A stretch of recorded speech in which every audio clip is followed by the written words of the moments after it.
Good evening, students.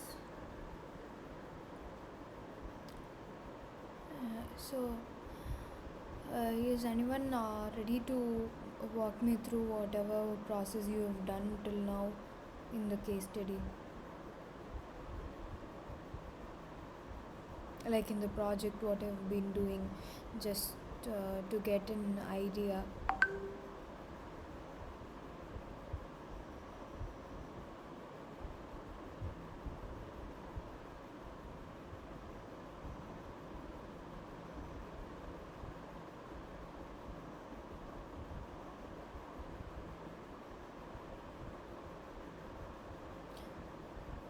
Let me know if anyone wants to take over.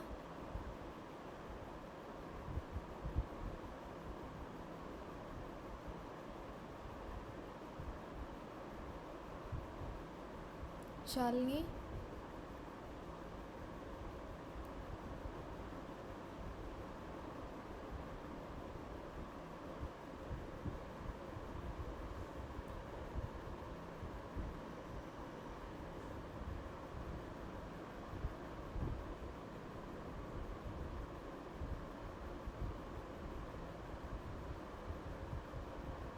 Vinod?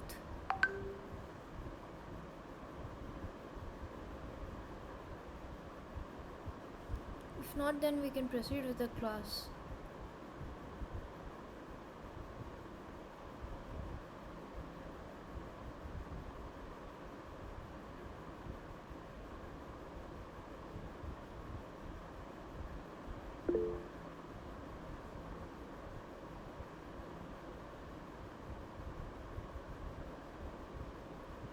Okay, Pratika. So, if you uh, have any doubt in the processes that we've been discussing in the recent days, then you can please let me know. Whatever we have covered, be it in generating the problem statement, comparator analysis, empathy mapping, anything. So, if you have any doubts in that, you can ask me. I don't have laptop. I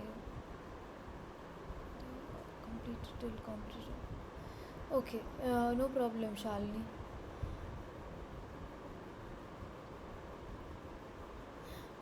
Just let me know whenever you can present so that we can just see, like your colleagues can also see, and they can also add in their insights, and we can also have a kind of discussion wherein we can just get some more insights.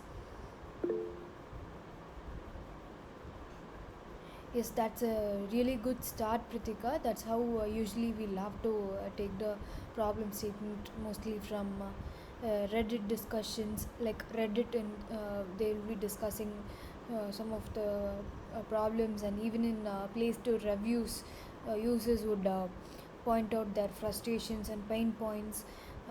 That's how you take the problem statement from the people who are experiencing frustrations in the app. Okay, so let's begin with today's session.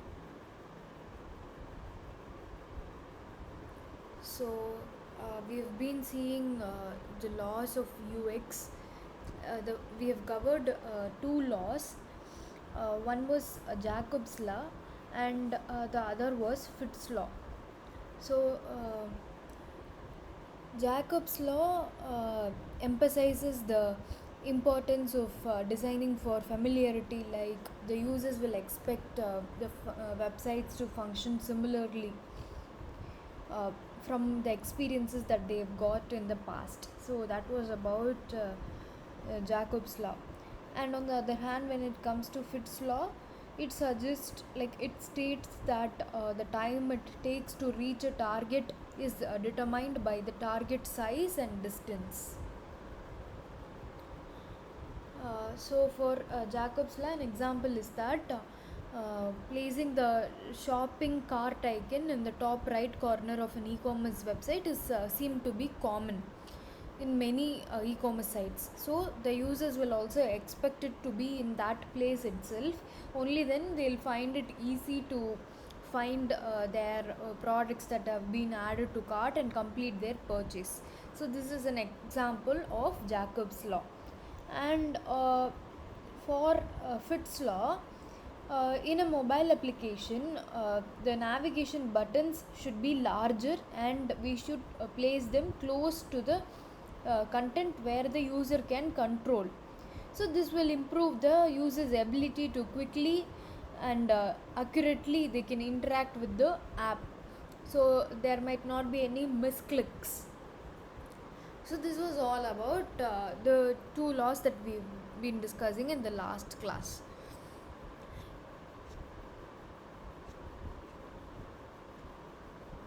Now let's see Hick's law. The time it takes to make a decision increases with the number and complexity of choices available. So, if a user wants to make a decision, like he wants to purchase something, so what happens? There are a lot of choices available for him to make that decision. Then what happens? The time that he'll take in order to make that purchase decision will also increase.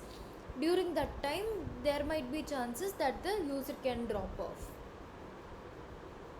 Here in this Hick's law, the key takeaways, like what we can learn is uh, from Hick's law, it minimizes the choices when response times are critical to increase decision time.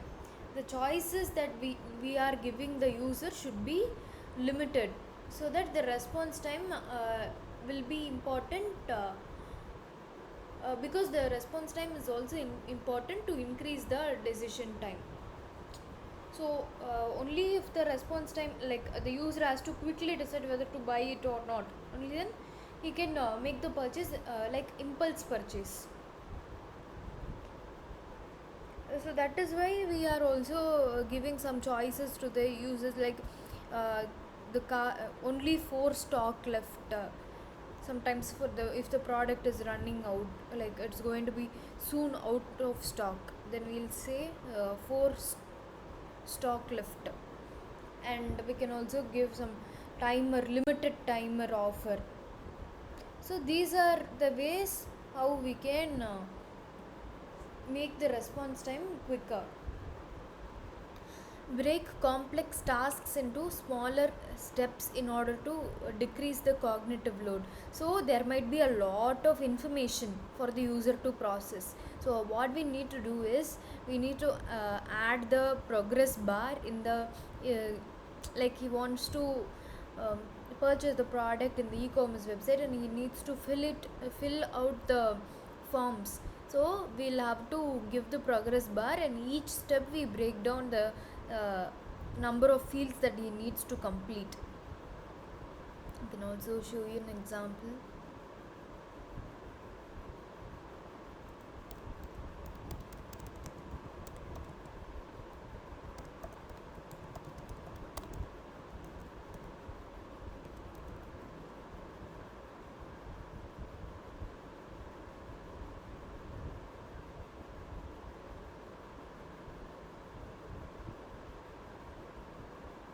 So this is a similar example with what we've been discussing. So address first, in the bag they'll be able to see what are the products that are added to the bag, and in address they'll fill the contact details, like for which person you are ordering and their phone number, their address, and how we need to save that address as home, work, or give other name. This is the address stage progress, and then after address the user can complete the payment.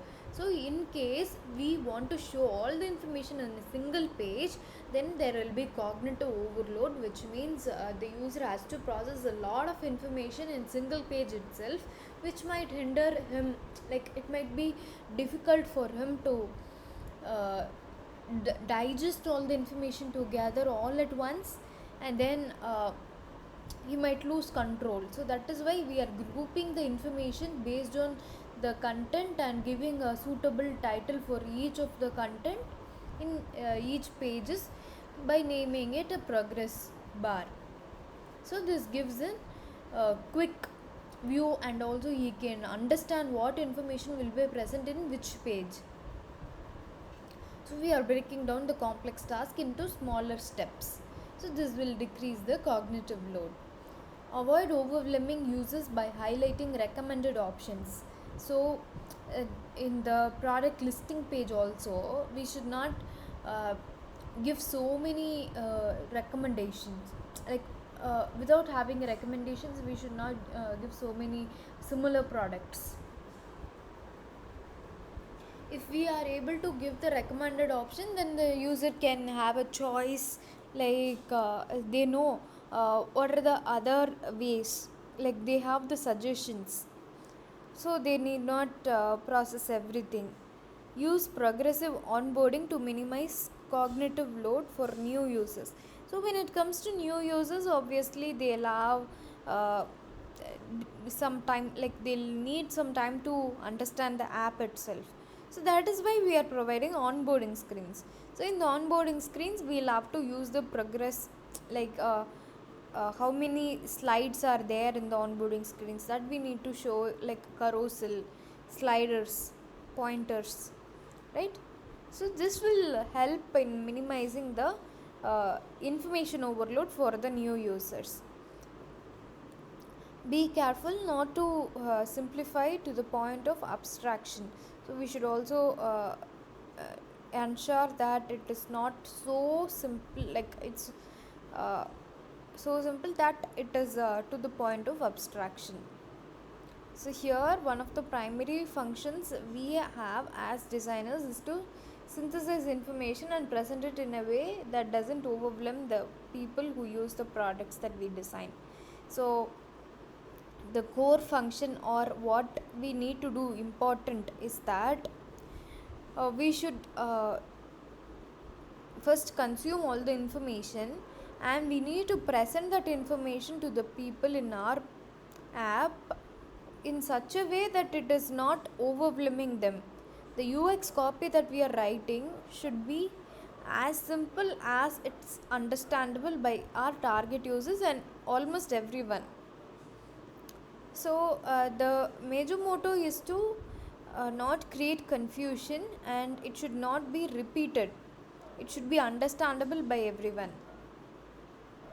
So when confusion comes, then it becomes problematic, like to create the app feel intuitive, like it might not be usable by everyone. So if we are using more jargons and it's not easy for the user to understand, be it the UX copy or the functions that we have, without simplifying it, without having uh, limited content, that then it might be a bit complicated for the users to app use. Instead, we should enable people to quickly and easily accomplish their goals. So the user should be able to do their tasks easily. Like if they want to purchase, they should be able to complete the task quickly. Like they should have a guideline, like what they need to do in order to do that goal.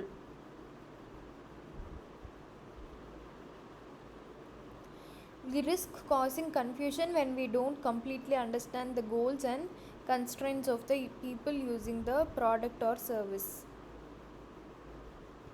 We should understand the target audience goals and what they are trying to achieve out of it, and what are the pain points they are facing.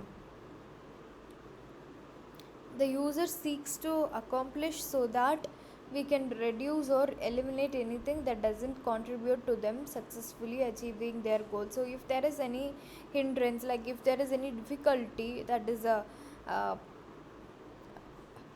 like that is being an obstacle for them while they are trying to accomplish their goal in the app, then we can have a chance to remove that.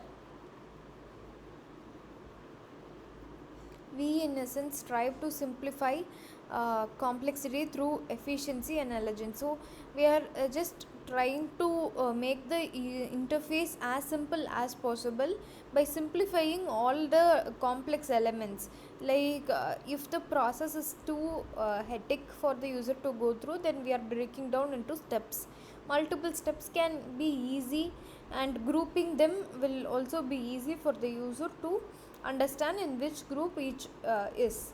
So that's why we are trying to make it simple for the user to use. There should not be too many options for them, because it will also confuse them. So this is the clear indication that those who created the product or service do not clearly understand the needs of the user.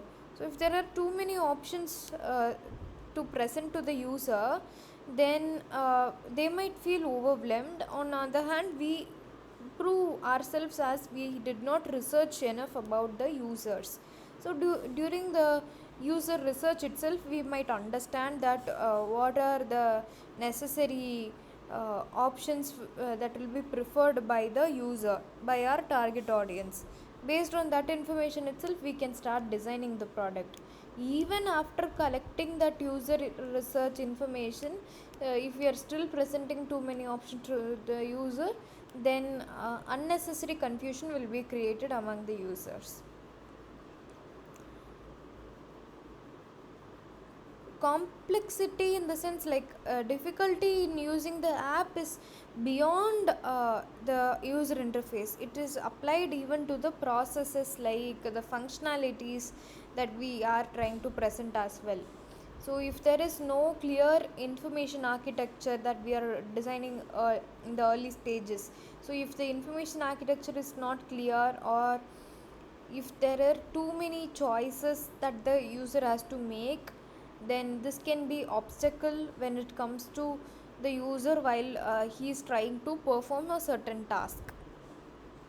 So this is directly relevant to Hick's law.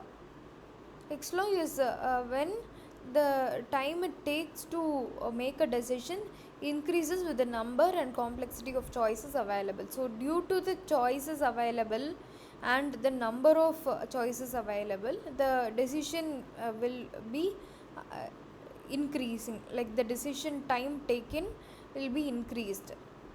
So this is what Hick's law states.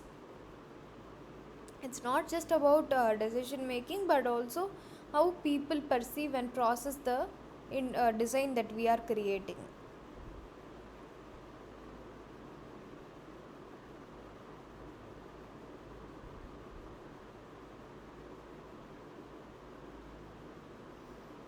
So let's also understand the psychology concept, cognitive load. In the previous law, we studied about the psychology concept, which is mental model. Now we'll look upon the cognitive load. So when an user is engaging with the digital product or service, a user should learn how it works and then determine how to find the information they are looking for. So whatever digital product, like an app or or a service it may be, if a user is using an app, then first he might have to learn how this app works. So for the first time he is a Snapchat user, then what he needs to do, he should first understand how this app works. Is it just about taking a snap, or is it about taking a snap and then sending it to your friends? Then what is the goal of this app? To maintain streak, or just to update our everyday snap to other people? He should understand the goal of this app, and then find how to find the information that they are looking for. So what information are they looking for in the app should be clearly understandable by them. Maintain friendship with other, with their colleagues, office colleagues. Okay, that could be their goal.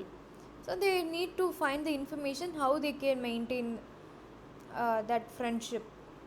So how can they find this information in the app? Like they need to experience it, or it should be large, like the brand should be reputed enough that the other people, like your colleagues, will also have to explain you how this app really works. or you by yourself will experience in time. You just take a snap and then send to your friends. After 2 3 days a streak comes in. So that's how you understand that app, or you can just move to the settings and then look for the guide and then learn how this app works.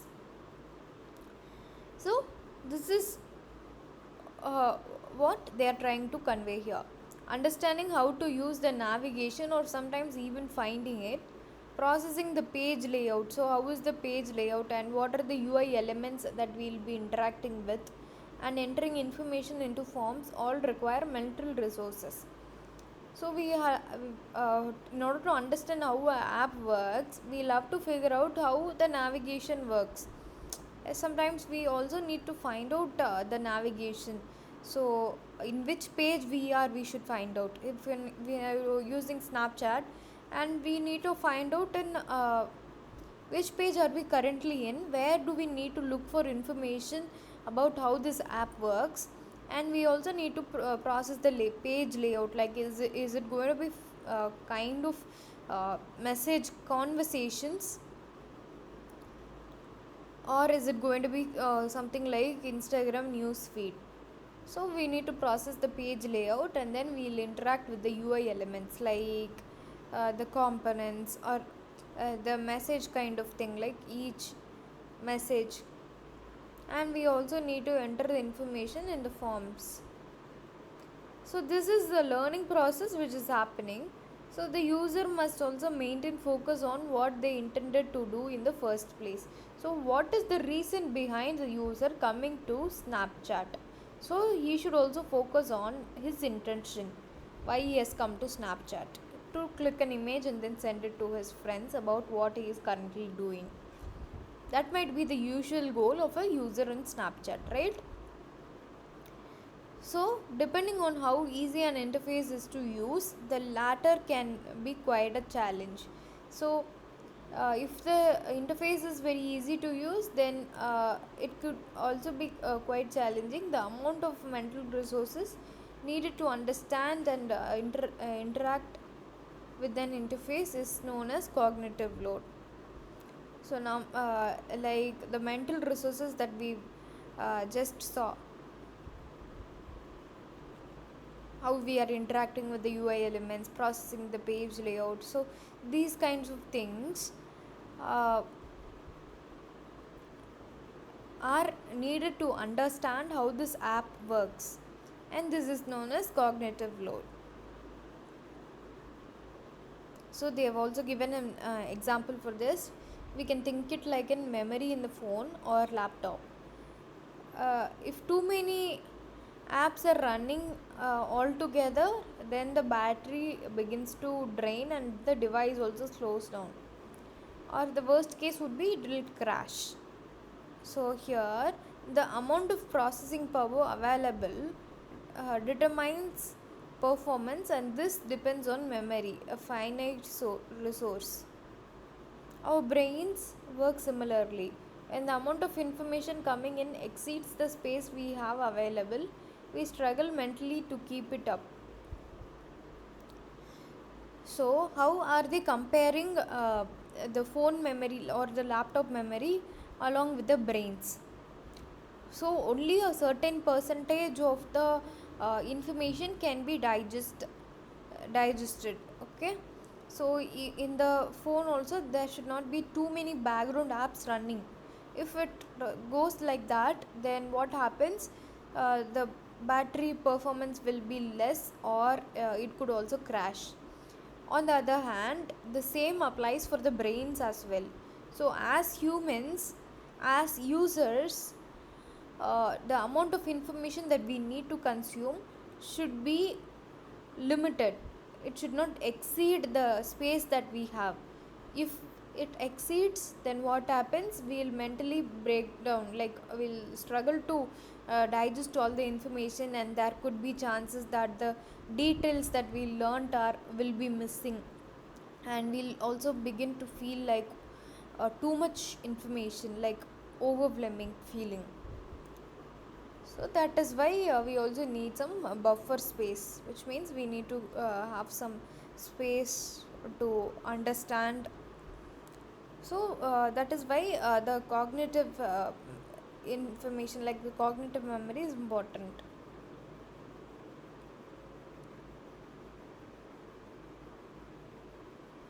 So sometimes there could be information lost, and the task will also be difficult for the users to understand and then start, and they could also feel frustrated, or uh, like they could be uh, they could face pain points uh, while they are trying to do a task, and this could be a symptom of a bad UX. Having an understanding of Hick's law and cognitive load, let's see an example. If there are too many features available in TV over decades, and so the options available on their corresponding remotes, so there are too many options in TV as well as in the remotes. Okay, so what happens, we are ending up with remotes that are so complex, uh, so it requires so much of muscle memory for us to use it repeatedly. So what happens, this has led to the phenomenon known as grandparent friendly remotes. In grandparent friendly remotes, only essential buttons are present, so that it will be easy for them to navigate to the mm, mandatory buttons that are required in order to operate a TV. Grandkids were able to improve the usability of remotes for their loved ones. So, in contrast to today, what happens? All the TV remotes, like we don't even need a TV remote to operate a TV. We can just use our phone to operate it. Like the controls are made so easy for us to operate a TV. So we are not using much of our cognitive load.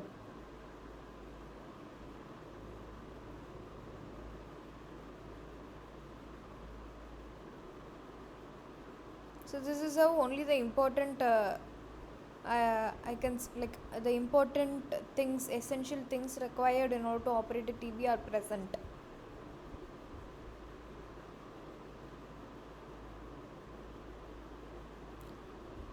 The number of controls that we are giving to the user is limited, so that the user might not get overwhelmed or confused about what option he has to make.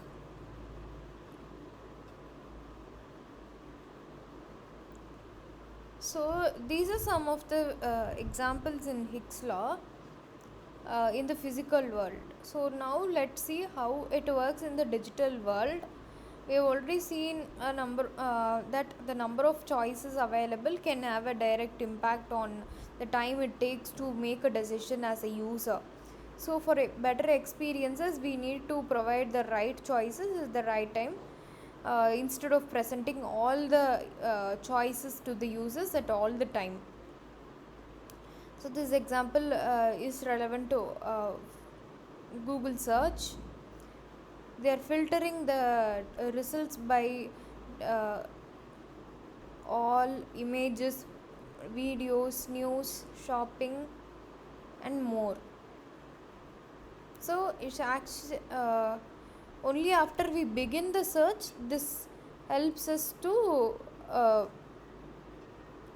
search by which source we want, which format we want. Once we search something like Hick's law, after we search it gets refined to this interface. So in this it's grouped all together. But in the first hand itself, during the search itself, if we have given too many options for the user to choose, then he might be confused, because after choosing the option he might not be able to search it. Only after searching the keyword he can pick the options. So initial task should begin with searching and then the ability to provide further results upon searching. And the other example is onboarding. Onboarding is an important task when it comes to uh, understanding the new users. So, for the understanding of new users, onboarding is important. We'll see Slack in that case. So, this is about Slack screenshot, which is a progressive onboarding experience. So, this could be an effective way to onboard the users because uh, in this uh, they'll try to understand what is happening in each step, and also they are revealing the features one after another, like whatever the features they are having.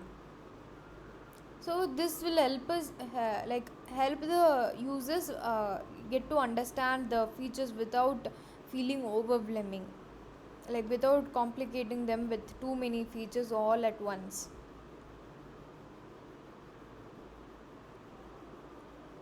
So based on the the examples that we've been discussing, we'll also see the technique card sorting. So the number of choices will have an important impact in the time it takes for the users to make a decision. So for this, what we have to do, uh, this kind of method will be helpful for finding out the user's expectation when it comes to the information architecture, which is card sorting. So this research method will be helpful for the users to organize the people's mental models. Like we can just separate the participants into groups and then organize topics within that group with uh, the key sticky notes with what makes more sense to them. They can just group it in each of the sticky, like each of the topic sticky notes. This would be an example of card sorting. There is open card sorting and closed card sorting. So it doesn't matter what kind of card sorting you are going to follow, but just have the category, like the category 1 means title. For each category there will be a title, and you can just give the sticky notes to the like empty sticky notes to the participants whom you are recruiting for this card sorting activity. They'll have to write down one. You can pre-fill all the sticky notes and then distribute to the users, or you can even just give the empty sticky note and ask the users to write the topic name, and then you can ask them to arrange and organize in each of the category. So this is closed versus open, which I've mentioned. There could be the topic category name by yourself written, or the user can write. You can moderate it, or it can also be unmoderated. But everything follows a general kind of practice.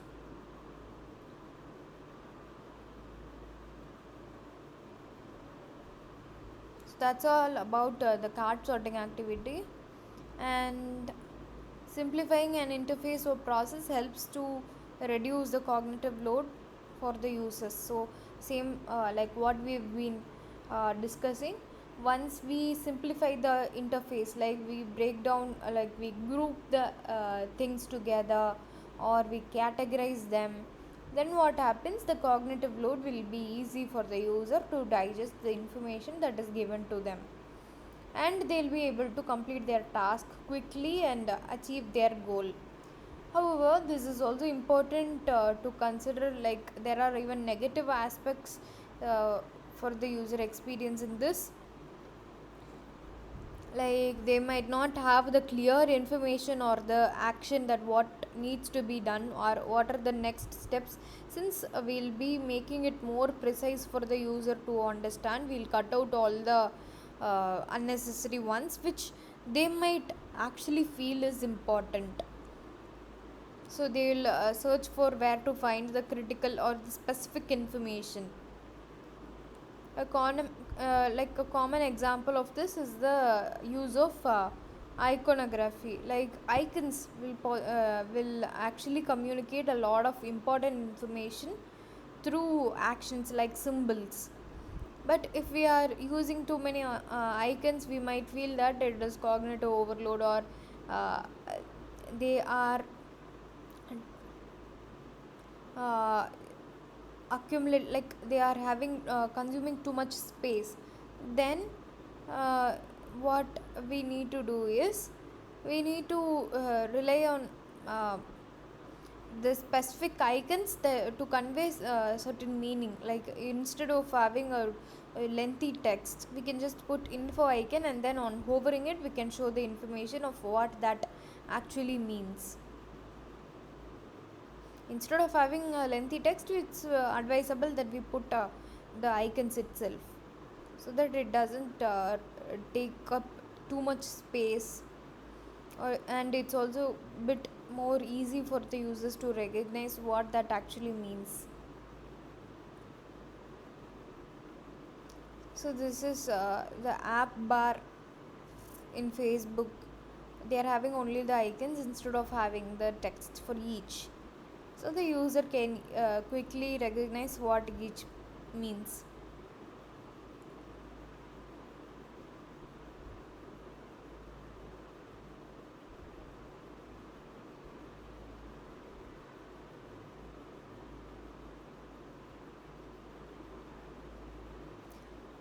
There is no standardization in icon, like the icon can vary from one to other.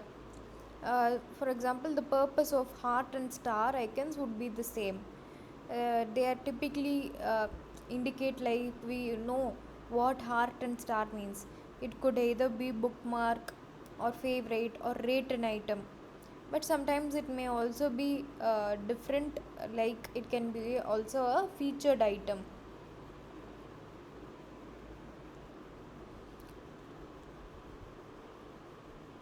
This can sometimes create confusion, and it could also increase the cognitive overload in the users, because icons will be bit hard for the users to interpret what it actually means. So we can even have the contextual clues for the users to find out what the option actually means without having like adding the text. And also having text labels and then icons will be a good approach in the cases where uh, the support text will be required. Like if there is space to accommodate, then we can make use of that combo.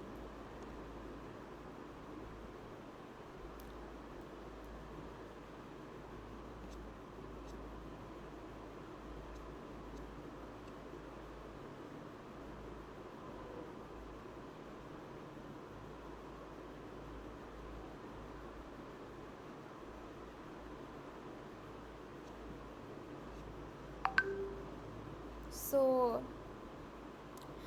let's conclude Hick's law.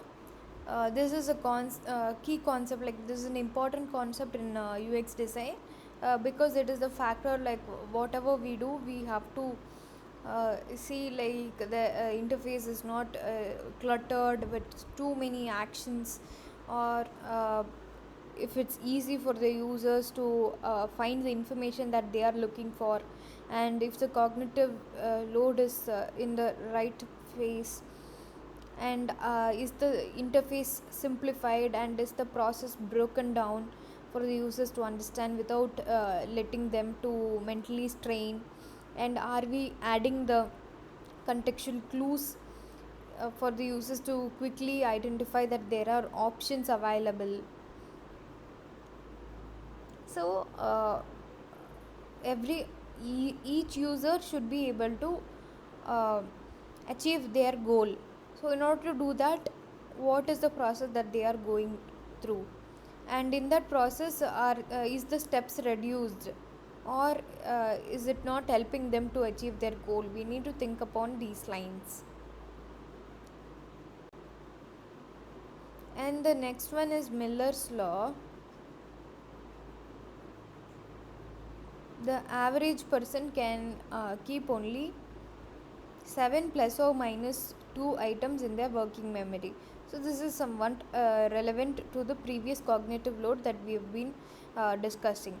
So, don't use magical number 7 to justify unnecessary design limitations. So, an average person, in the sense like common man, can only keep the things like if you have seen so many things in the screen, then you can keep only 7, 8, 9, 9 or 7 things in the mind, or 5 things in the mind. Okay,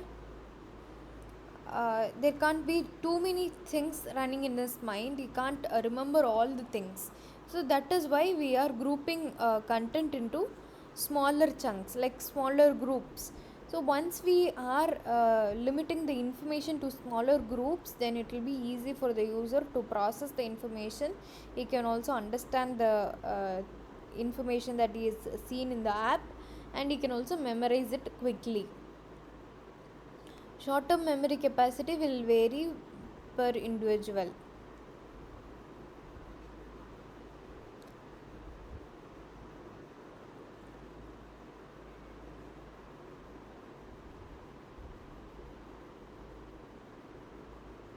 So the number of navigation items, like in the bottom navigation bar also, if you see in the app bottom navigation bar, there will be no more than 7. Like in any app you take, in any mobile app, there won't be more than 7 navigation items present in the bottom navigation bar.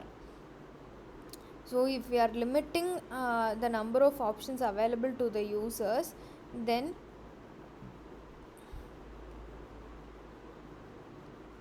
sometimes it could also be like it's misleading or inaccurate to attribute in Miller's law. So usually there is a there is a rule that we need to stick to only these many number of navigation menu items. Only then the user will able to understand what is present there. So this was proposed by Miller by after observing that the memory span in young adults was approximately limited to 7. So only after that, this led him to the conclusion that the basic unit of information doesn't affect the memory span as much as the number of smaller groups being memorized. So chunks here refers to again the groups in cognitive psychology, like the basic familiar units that have been grouped together and stored in a person's memory. In this, the psychology concept is chunking, which means the fascination with short term memory and memory span, centered not on the number 7 but on the concept of chunking and our ability to memorize information accordingly. So, our ability to memorize the information will be limited to only 7, like the group is very small. Only to that extent we'll be able to remember and recollect the information. So the size of the chunks did not seem to matter, but 7 individual words could be held in the short term memory as easily as 7 individual letters. So only 7 individual words will be remembered in our minds.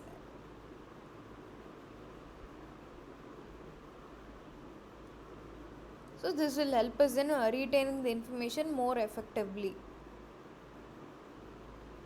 And also chunking informs us the valuable approach to content, like when it comes to design, we can create the design that is easy for the users to understand.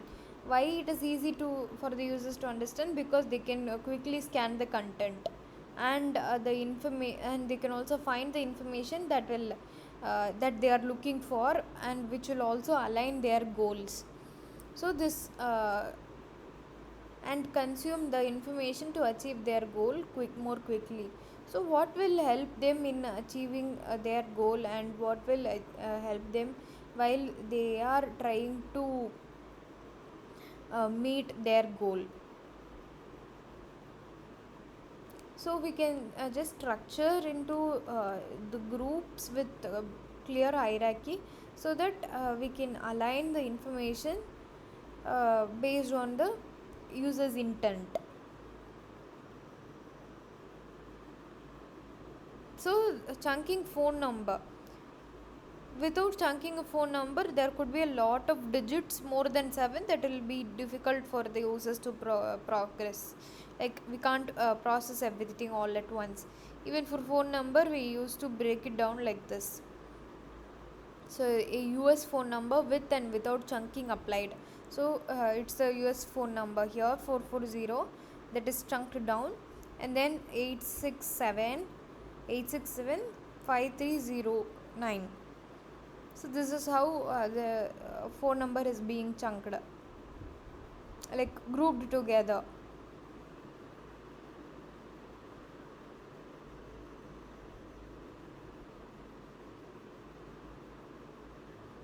So this is another example. Wall of text is an example where uh, there is the content doesn't have any formatting applied, like there is no hierarchy, alignment, or the formatting. So it's just appropriate line. There is appropriate line length which is applied, and the contrast is also okay, like the color, the text color and the background is okay, it's readable. But there is no heading or subheading that which is added to provide the hierarchy, and white space, there is no white space. So what we have done now, we have improvised the same version, like have giving proper heading and then subheading, what is it actually, and then giving them the paragraph or the content in which we are highlighting the important words with appropriate line length.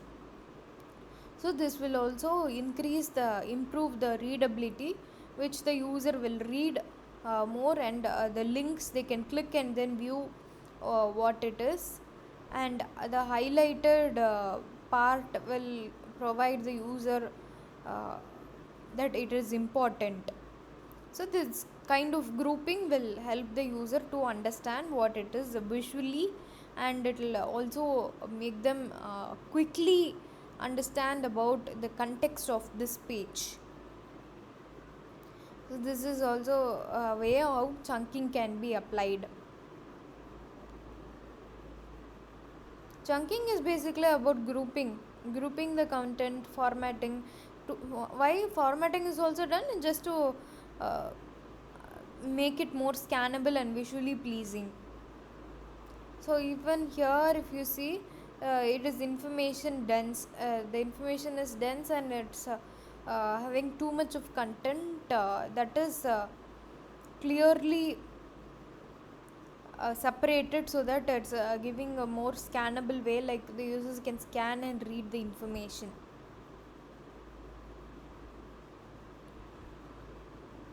So this is also a way how chunking is applied.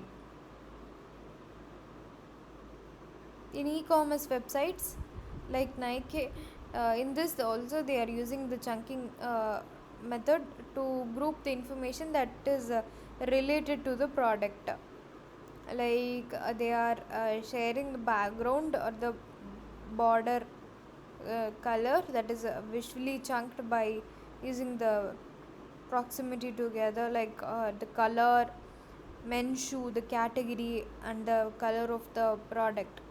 These are all chunked together, and the filters are in the left hand side bar.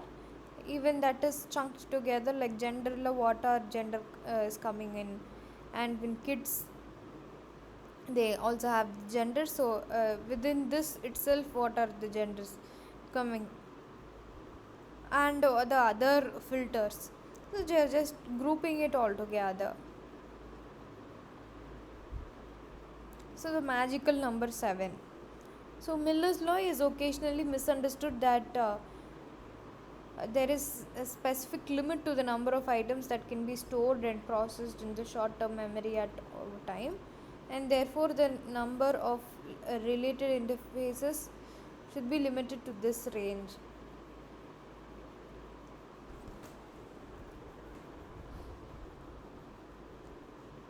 So again, coming back to what we have seen in Miller's law,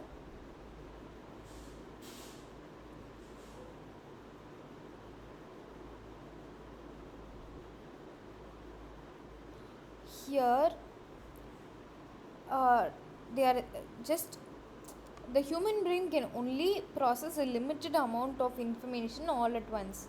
So it could be around 7 plus or minus items, okay? Plus or minus 2 items.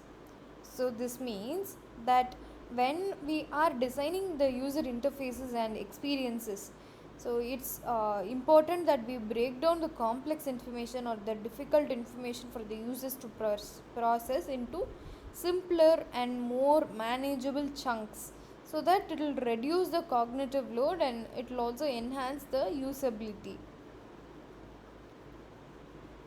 So, what we have seen in Miller's law is that we need to chunk the information, like break down larger blocks of text or information into smaller and manageable chunks.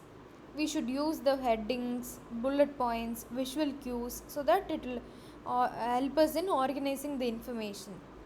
And for we have also seen an example in which a large paragraph was divided into shorter paragraphs with clearer headings, subheadings, and links, and also highlights.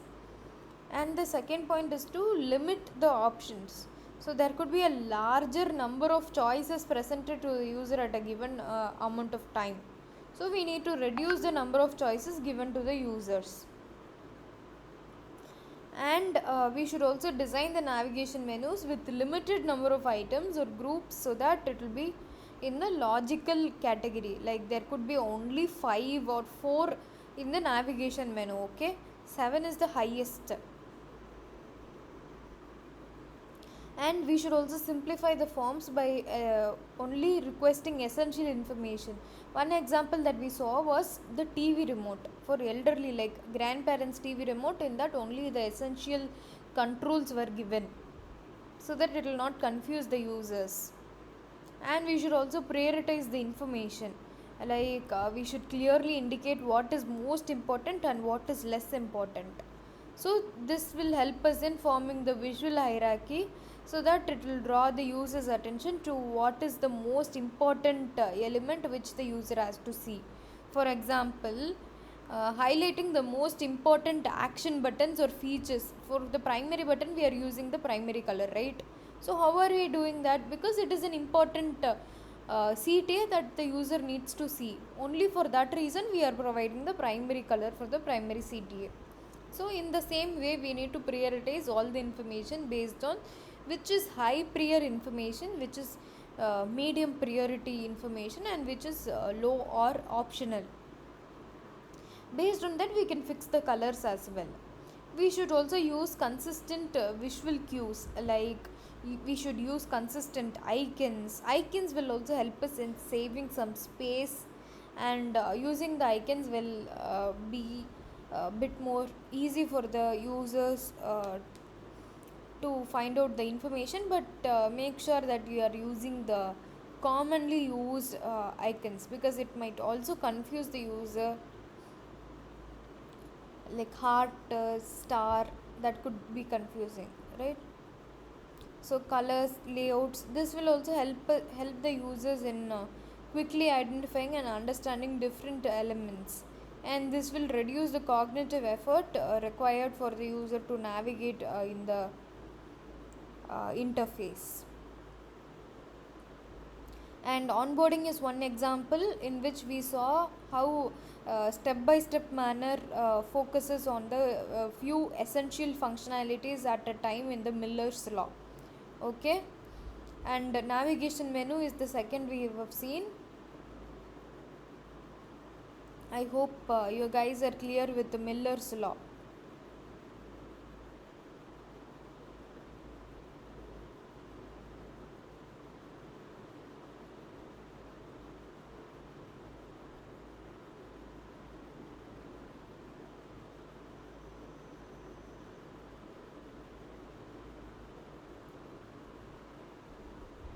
So far, what we have been seeing in the last two classes is the first one is Jacob's law, the second one Fitt's law, the third is Hick's law, and the fourth is Miller's law.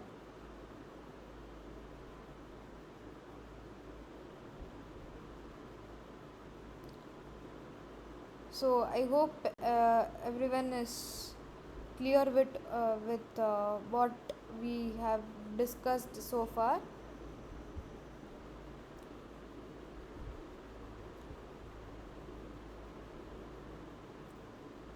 We can continue with the other laws by the next class.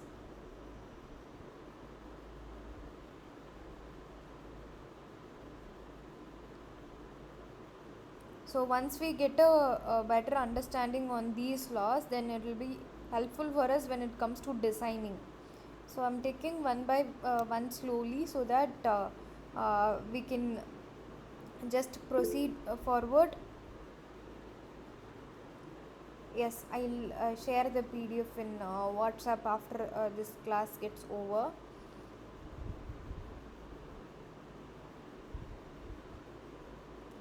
So, why I'm taking the loss slowly is because you will also get the time to complete on your case study. So, side by side, you also complete the case study, and you guys have to present the case study, like you have to walk through what you have been doing these days. Jonathan, are you ready to walk through?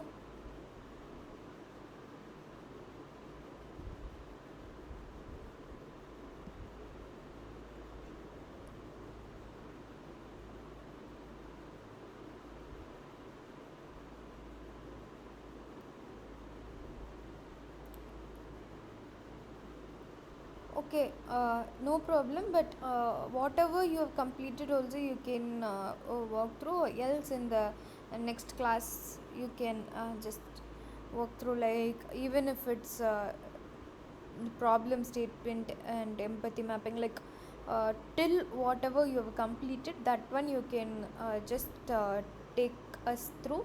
So we can have as colleagues, we can just have some kind of discussion. Now you can share.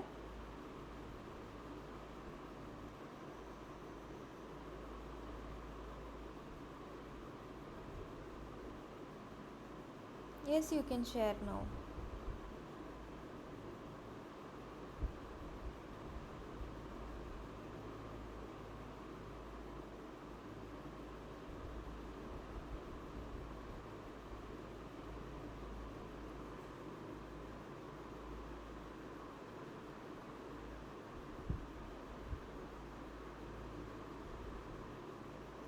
You can unmute and also talk, like you can just go through.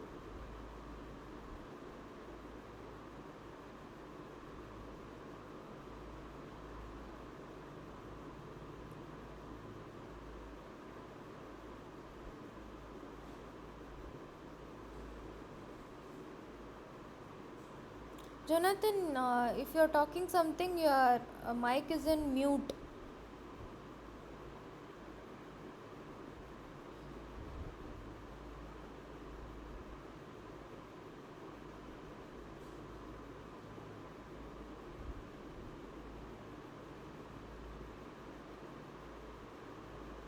Ma'am, now can I audible, ma'am? Yes, yes. Now I can hear you. என்னோட பீஸில் mic இல்லை ma'am அதனால. Okay. And this is problem statement, ma'am. And objectives and goalsன்னு சொல்லிட்டு என்ன என்ன மாதிரி goals வேணும் அப்படின்னு சொல்லிட்டு ஒரு டிசிஷன் மாதிரி. அப்புறம் ஒரு ப்ராசஸ், அப்புறம் என்னென்ன பிஸ்னஸ் சேலஞ்சஸ்ன்னு சொல்லிட்டு அது ஒரு இது. அப்புறம் ப்ராடக்ட் யூசர்ஸ் வந்து யார் அப்படின்னு சொல்லிட்டு station owners and operators and field technicians. அப்புறம் empathy map ma'am. Okay. And user persona. User persona வந்து இது வந்து நானே கிரியேட் பண்ணது மேம். இது வந்து இல்லை. பெயின் பாயிண்ட்ஸ் மட்டும் இருந்தது, அது மட்டும் எடுத்துட்டேன். மீதி எல்லாமே வந்து ஆர்டிஃபிஷியலாக வந்து கிரியேட் பண்ணது. அப்புறம் யூசர் நீட்ஸ், என்ன யூசர் வந்து தேவைப்படுது அப்படின்னு சொல்லிட்டு இது. அப்புறம் யூசர் ஜர்னி மேம். அப்புறம் காம்படிட்டிவ் அனாலிசிஸ் இன்னும் இது பண்ணல மேம். எடுத்து வச்சிருக்கேன், இன்னும் டிசைன் பண்ணல.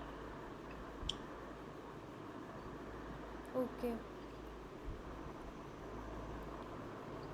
Any suggestion ma'am?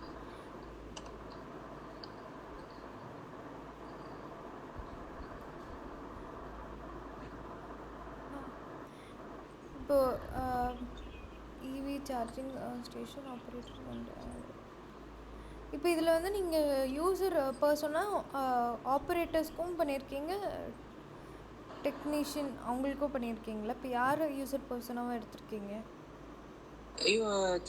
Operators ma'am. Sorry sir. ஆனால் இப்போ ப்ராப்ளம் ஸ்டேட்மெண்ட்டில் வந்து பர்சோனாஸ் நம்ம 2 பேர் எடுக்கிற மாதிரி இருக்கும்ல? Yes ma'am, yes ma'am. அப்போ 2 பேருக்குமே தானே நம்ம பர்சனா கிரியேட் பண்ணணும்? இருக்கு மேம், இருக்கு மேம். ஆனால் ரெண்டுமே போட்டால் அது ஒரு மாதிரி. ஃபஸ்ட்டு இது ஆப்ரேட்டர்ஸுக்கு தான் வந்து மெயின் கோலாக இது பண்ணலான்னு சொல்லிட்டு இதுக்கு இது பண்ணுவேன். அப்போ நம்ம இந்த ஆப்லேயே வந்து கம்ப்ளீட்டாக ஆப்ரேட்டர்ஸ்க்கு தான் பார்ப்போமா? டெக்னீஷியன் சைடு இருக்காதா? இருக்கும் மேம். அப்போனா அதுவும் ஆட் பண்ணுற மாதிரி தானே இருக்கும். மேபி நம்ம வந்து லே அவுட்டை சேஞ்ச் பண்ணுற மாதிரி பண்ணிக்கலாம்.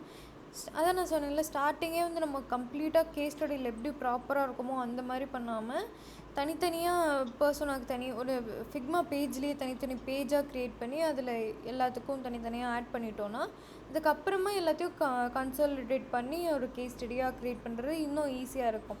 ஸோ அந்த டைமில் இந்த மாதிரி லே அவுட்லாம் எப்படி பர்சனாக்கு ஃபிக்ஸ் பண்ணுறது, காம்படிட்டிவ் அனாலிசிஸ் என்ன மாதிரி ஃபிக்ஸ் பண்ணுறது அப்படிங்கிறத அந்த டைமில் யோசிச்சுக்கலாம். Okay ma'am. ஆமாம், இந்த மாதிரி தனித்தனியாக பண்ணிட்டீங்கன்னா ஈஸியாக இருக்கும் அப்படின்னு நம்ம பார்ப்போம்.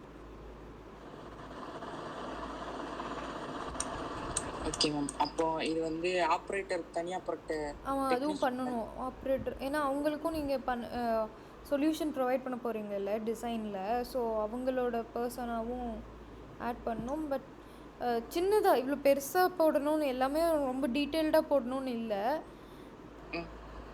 ரிசர்ச் ஒர்க் நீங்கள் பண்ணுறது தனியாக பண்ணிடுங்க. கேஸ் ஸ்டடியாக போடும்போது அதில் சின்ன சின்னதாக போட்டால் போதும். Okay ma'am. இல்லைன்னா எம்பத்தி மேப் ஒருத்தவங்களுக்கு போட்டுட்டு பர்சனாலே இன்னொருத்தவங்களுக்கு போடலாம். Okay ma'am. Stop the screen. Okay.